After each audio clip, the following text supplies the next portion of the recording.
एक तरफ मोदी सरकार अपने 9 साल के कामकाज को बड़ी उपलब्धियां बताकर लोगों के बीच जा रही है, तो वहीं दूसरी तरफ अध्यादेश के मुद्दे पर दिल्ली की सरकार लगातार विरोधी दलों का समर्थन हासिल करने की कोशिश में है ताकि बीजेपी को पटखनी दी जा सके।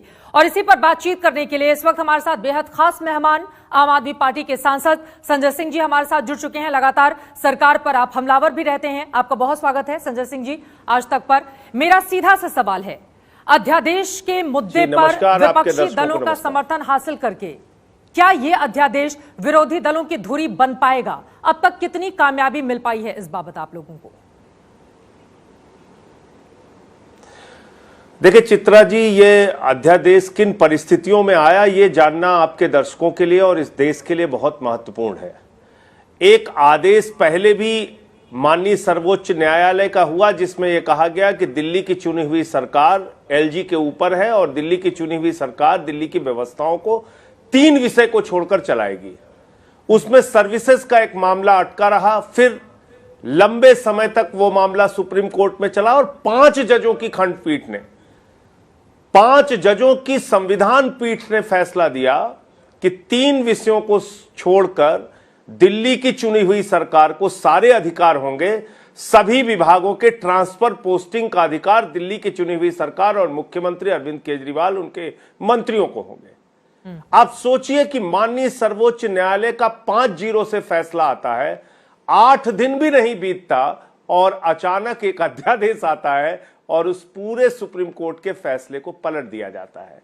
तो यह हमला भारत के संविधान पर है, यह हमला भारत के लोकतंत्र पर है, यह हमला भारत के संघीय ढांचे पर है, यह हमला राज्य सरकारों के अधिकारों पर है और यह हमला माननीय सर्वोच्च न्यायालय के आदेश को पलटने को है। तो मैं समझता हूं कि एक बड़ी संकट की स्थिति पैदा हो जाएगी देश में कि अगर सर्वोच्च न्यायालय भी नहीं माना जाएगा, संविधान भी नहीं माना जाएगा, लोकतंत्र भी नहीं माना जाएगा तो देश का संघीय ढांचा नहीं बचेगा।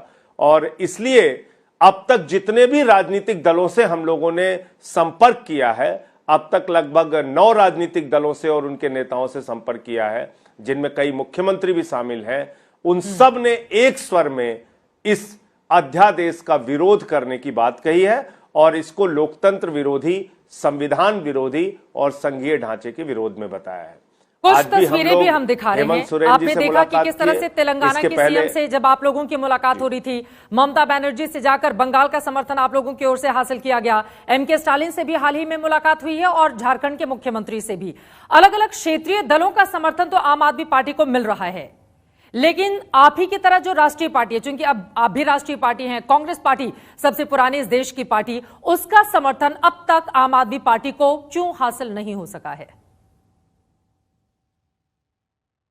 देखिए 2-3 महत्वपूर्ण पार्टियों का भी उल्लेख करना जरूरी है। सीपीएम के सीताराम येचुरी जी से भी मुलाकात हुई, उद्धव ठाकरे और शरद पवार जी से भी मुलाकात हुई, नीतीश कुमार जी और तेजस्वी यादव जी से भी मुलाकात हुई और बाकी जो नाम आपने गिनाए। तो कांग्रेस पार्टी का जहां तक सवाल है, वो ये कह रहे हैं कि हम आपस में बातचीत करके, चर्चा करके किसी निर्णय पर पहुंचेंगे। अब वो क्या निर्णय लेते हैं, नहीं लेते हैं, इसका इंतजार करना होगा।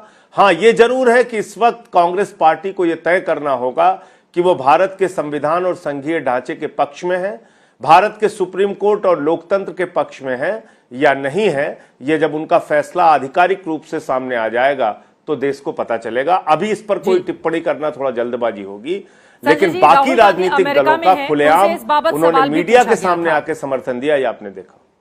उनका जवाब ये सामने आया कि दरअसल बहुत सारे ऐसे राज्य हैं जहां पर हम क्षेत्रीय दलों से लड़ रहे हैं और गिव एंड टेक का मामला है।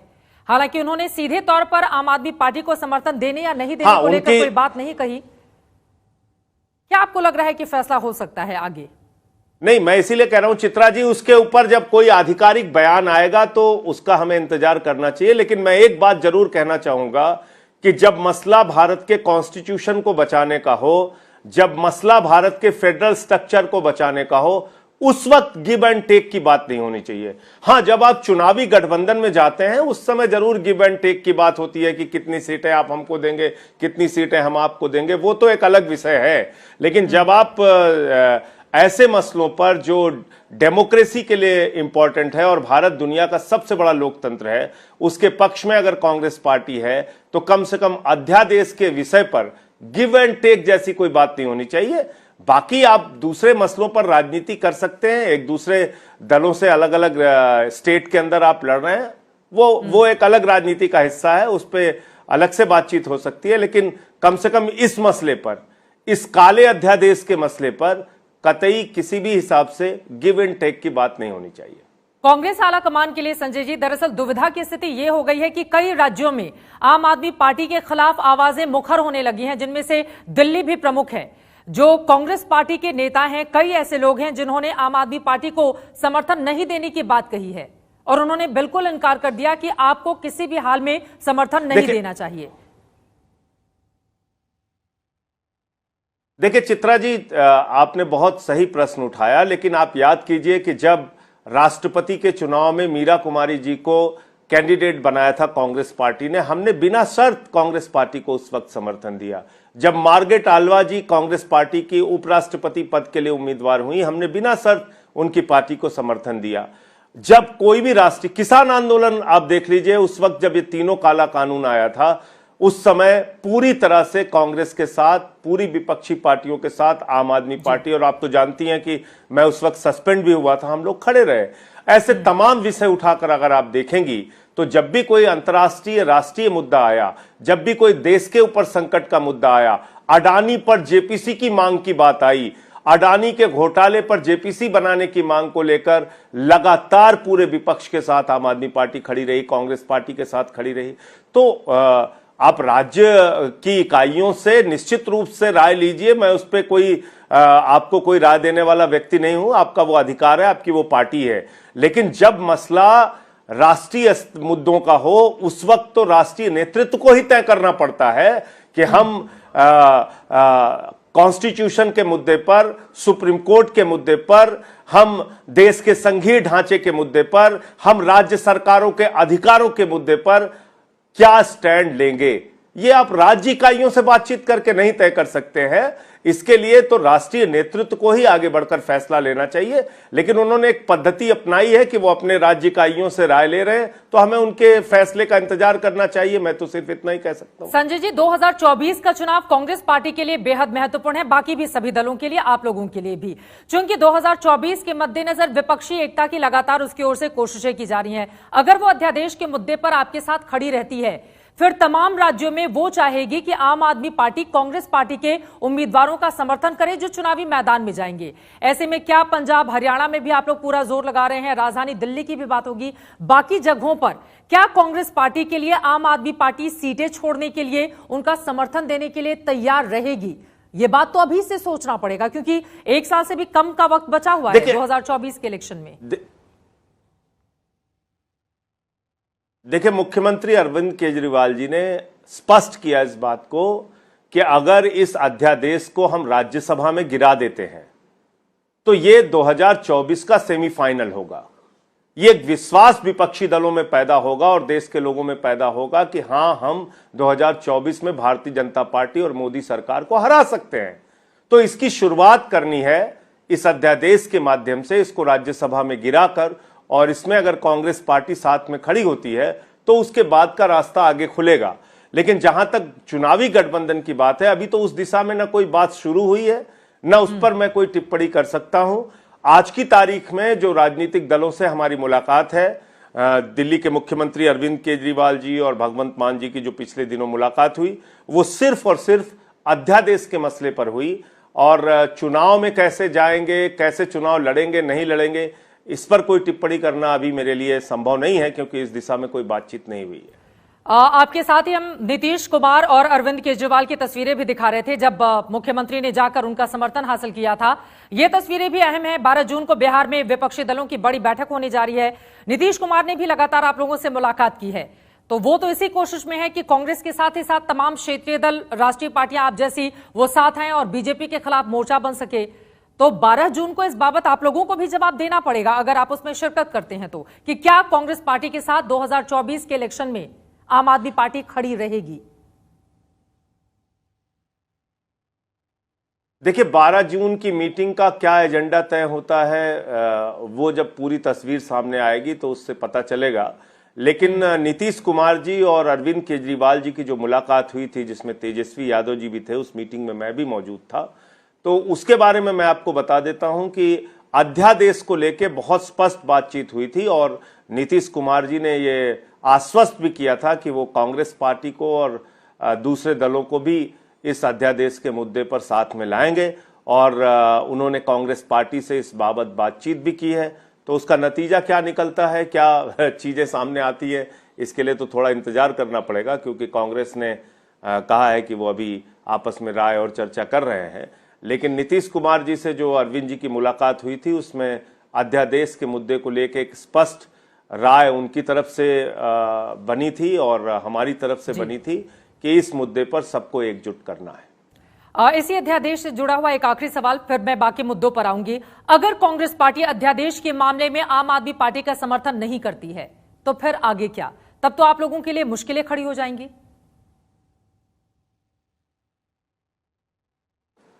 नहीं, निश्चित रूप से कांग्रेस पार्टी के पास 31 सांसदों की संख्या है, तो अगर उनका समर्थन नहीं मिलता है तो इस बात को पूरा देश भी देखेगा और जिन लोगों का यकीन भारत के लोकतंत्र में है, संघीय ढांचे में है, जो लोग ये मानते हैं कि माननीय सर्वोच्च न्यायालय के आदेश को भी क्या पलटा जा सकता है, क्या माननीय सर्वोच्च न्यायालय के आदेश के भी अब कोई मायने नहीं रहेंगे और जब चाहेगी सरकार एक अध्यादेश के जरिए 5-0 के जजों के फैसलों को बदल देगी, तो उसमें कांग्रेस पार्टी की अगर हमारे खिलाफ कोई राय बनती है तो निश्चित रूप से उनको भी जवाब देना पड़ेगा देश के सामने आके, और क्या जवाब वो देंगे, कैसे वो इस बात से बचेंगे, उनके लिए भी बड़ी मुश्किल होगी, मैं समझता हूं। ठीक है, अब मैं आ जाती हूं राजधानी दिल्ली में चल रहे दो बड़े मुद्दों पर। एक तरफ एक लड़की की चाकुओं से गोदकर हत्या कर दी जाती है, लव जिहाद का मामला बताकर इसको देश के सामने रखा जाता है, क्योंकि हिंदू और मुस्लिम से जुड़ा हुआ यह मामला है। वहीं दूसरी तरफ ब्रजभूषण शरण सिंह, उनको लेकर खाप पंचायत हुई है कुरुक्षेत्र में और अब कहा जा रहा है कि 9 जून तक का अल्टीमेटम दिया गया है, नहीं मानने पर अगर गिरफ्तारी होती है तो फिर जंतर मंतर पर प्रदर्शन करेंगे किसान। इन दोनों ही मामलों को आप कैसे देख रहे हैं, एक एक करके अगर आप आंसर दें। देखिए चित्रा जी, मैं तो बड़ी विनम्रता पूर्वक ये बात कहना चाहूंगा कि जब हमारी ये बेटियां विदेशों की धरती से मेडल लेके आती हैं तो हमारा भी सीना चौड़ा हो जाता है और देश का एक एक नागरिक इस बात पे गौरवान्वित महसूस करता है कि हमारे पहलवान, हमारी बेटियां ओलंपिक में मेडल लेके आ रही हैं। और जहां तक साक्षी मलिक का सवाल है चित्रा जी, तो वो भारत की पहली महिला पहलवान हैं जिन्होंने ओलंपिक में मेडल लिया।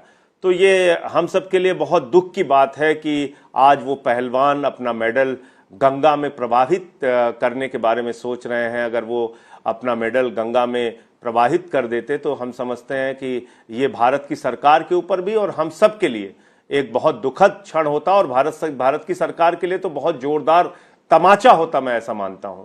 तो प्रधानमंत्री जी को निश्चित रूप से इस मामले में हस्तक्षेप करना चाहिए, क्योंकि जब ये बेटियां मेडल लेके आती हैं तो प्रधानमंत्री जी उनको अपने घर पे डिनर पे बुलाते हैं, लंच पे बुलाते हैं, उनके साथ फोटो खिंचवाते हैं और कहते हैं कि ये तो हमारे परिवार की बेटी है। तो जो आपके परिवार की बेटियां हैं, जिनको आप अपना परिवार मानते हैं, वो पिछले 1.25 महीने से जंतर मंतर पे आंदोलन कर रही थी और जिस दिन आप संसद का उद्घाटन कर रहे थे, जिस दिन आप लोकतंत्र के सबसे बड़े मंदिर का उद्घाटन कर रहे थे, उस दिन आप उन्हीं बेटियों को अपनी पुलिस के द्वारा प्रताड़ित करवा रहे हैं, उनको सड़क पर अपनी पुलिस से घसीटवा रहे हैं, उनके साथ मारपीट करवा रहे हैं, उन पे मुकदमे लिखवा रहे हैं। ये किस प्रकार की डेमोक्रेसी है? ये किस प्रकार का पहलवानों के प्रति और महिलाओं के प्रति सम्मान है? अगर इसमें अब तक सरकार ने साफ नियत से हस्तक्षेप किया होता तो मैं समझता हूं कि ये पहलवानों का आंदोलन और उनको इतना प्रताड़ित नहीं होना पड़ता और इतना बड़ा फैसला कि अपने जीवन की सबसे बड़ी कमाई, सबसे बड़ी पूंजी, उनका वो मेडल वो गंगा में फेंकने जा रही थी। मैं समझता हूं कि ये निराशा के क्षण इस देश को नहीं देखने पड़ते, लेकिन दुर्भाग्य से भारतीय जनता पार्टी की सरकार हर मसले में अपनी पार्टी के जुड़े हुए कोई भी अपराधी हो उनके साथ खड़े हो जाते हैं, चाहे वो लखीमपुर कांड हो, चाहे वो उन्नाव कांड हो, चाहे वो ये जंतर मंतर में पहलवानों का जो मामला है, ये पूरा मामला। तो ठीक है। अक्सर ऐसा देखने को मिल रहा है। आखिरी दो लाइन में मैं आपसे जवाब चाहूंगी। ये जो एक लड़की को चाकू से गोद कर राजधानी दिल्ली में मार दिया गया है, उस पर बीजेपी और आपके बीच टोपीज ट्रांसफर का काम हो रहा है। हाँ जी, दिल्ली और केंद्र की सरकार दोनों को ही इस मामले में संवेदनशील होने की क्या जरूरत नहीं है? बेटियों की सुरक्षा के मामले में राजधानी दिल्ली में निश्चित रूप से है, निश्चित रूप से है। और इसीलिए हमारे मुख्यमंत्री ने सबसे पहले जो एक बहुत छोटी सी कोशिश भी कर सकते थे, वो उन्होंने परिवार को मुआवजा देने का काम किया। और हमारी मंत्री वहां पर गई, हमारे लोग गए। देखिए, ये घटना जो देश की राजधानी में हो रही है, ये इस बात को बताती है कि यहां पर कानून व्यवस्था बुरी तरीके से तार-तार हो चुकी है और अनेक ऐसी घटनाएं यहां पर हुई हैं। आप सोचिए, न्याय के मंदिर में कोर्ट के अंदर मर्डर हो जा रहा है, सड़कों पे गैंगवार हो रहा है दिल्ली में। देश की राजधानी ने कभी ऐसी घटनाएं देखी नहीं जो पिछले कुछ 1 साल 2 साल के अंदर हमने देखा है। तो निश्चित रूप से मैं समझता हूं कि एलजी साहब को और मोदी सरकार को, बजाय इसके कि दिन रात आप अरविंद केजरीवाल के काम में रोका टोकी कीजिए, कुछ ध्यान कानून व्यवस्था पे लगाइए। कुछ ध्यान आप पहलवानों पे तो लाठी बरसाने के लिए पूरी ताकत लगा देते हैं, सैकड़ों पुलिस वाले लगा देते हैं। इन अपराधों को रोकने के लिए आप क्या करते हैं? कई कई किलोमीटर तक दिल्ली के अंदर सड़क पे एक बेटी को घसीट के मार दिया गया, इसी दिल्ली में। तो पिछले दिनों जो वारदातें हुई वो बहुत चौंकाने वाली, और दिल्ली की कानून व्यवस्था तार-तार हुई है, उससे इस बात को साबित करती हैं ये घटनाएं। ठीक है, बहुत शुक्रिया संजय सिंह जी आज तक से जुड़ने के लिए। और जो भी साहिल नाम का जो व्यक्ति है, मैं तो कह रहा हूं फास्ट ट्रैक कोर्ट बनाइए। ऐसी घटनाओं में इस तरह की नृशंस और निर्मम हत्या करने वाले व्यक्ति के खिलाफ फास्ट ट्रैक कोर्ट बना के उसको सख्त से सख्त सजा मिलनी चाहिए, और इसके अलावा कोई दूसरा रास्ता नहीं हो सकता। तभी मौजूदा वक्त की ये सबसे ज्यादा जरूरत भी है। उम्मीद यही कि उसको सख्त सजा मिले ताकि वो एक नजीर बन पाए। बहुत धन्यवाद आपका आज तक से जुड़ने के लिए और इस महत्वपूर्ण विषय पर चर्चा करने के लिए।